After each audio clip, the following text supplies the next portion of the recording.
যখন মাইল বের করতেছে পাড়ার মানুষে ফোন করছে, তারাও পুলিশ ডাকছে। হ্যাঁ ডাকছে বলে পুলিশও কথা কইছে আমাদের লগে, আপনার মায়ের এরকম এরকম, আপনারা এখানে গার্জেন হিসাবে আইয়েন। এরপরে দিন তো পরের দিন বিবাহ ছিল, তারপর দিন আমরা কীভাবে করে আইসি, আয়ার গাড়ির অবস্থা দেখছি, ফায়ার সার্ভিসের গাড়ি আইসি, গাড়িতে আমরা আপনি মেয়ের বাড়িতে এসে মেয়েরে কি অবস্থায় পাইছে? অবশ্যই ফালাইতে রাখছে। কি দিয়ে মারধর করা হয়েছিল বা শরীরে? এটা বাবা আমি কইতাম পারি না, কি দিয়ে তো মারছে কইতাম পারি না, তবে পরিমাণে করছি কিছু নেশা টেশা খাইছে, মায়ের এইভাবে ফলায় মনে হয়েছে, বইয়া থেকে বসাইছে মায়ের অবস্থা দিকটা দেখেন না। মাথার মধ্যে কি মানে আঘাত করা হয়েছে? মাথার আঘাত করছে, মাথার মানে সারে গেছে, রক্ত সামটা গেছে।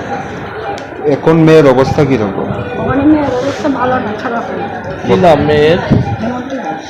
বাইক দেওয়ার পরে ছেলেটা কিতা করছে, মোবাইলটা কাছে আসলো, ফট করে মোবাইলটা হাতে লিয়া যখন বাইকের তো ছোটো বাচ্চা কিতা করবো, তখন বাইক করার পরে ঘরের দিকটা দরজা লাগাই দিয়েছে, লাগাই লাইট বন্ধ করে শুধু শুধু বলে ফিরে আরম্ভ। তখন ছেলে যা কইছে তাই আমরা তো আর গেছি না। এরকম কি কারণে করতো? তখন এরকম যে কী কারণে করছে এটা তো সঠিক কইতে পারি না, এত বাচ্চা অন্য সব কি আলো নাই। এরপরে কিরকম নেশা পড়ে, নেশা করলেই হ্যাঁ এটা করে। এর আগে কিরকম মারধর করছে? এরকম মারধর করছে বলতে এরকম ঘটনা করছে, মারধর করছে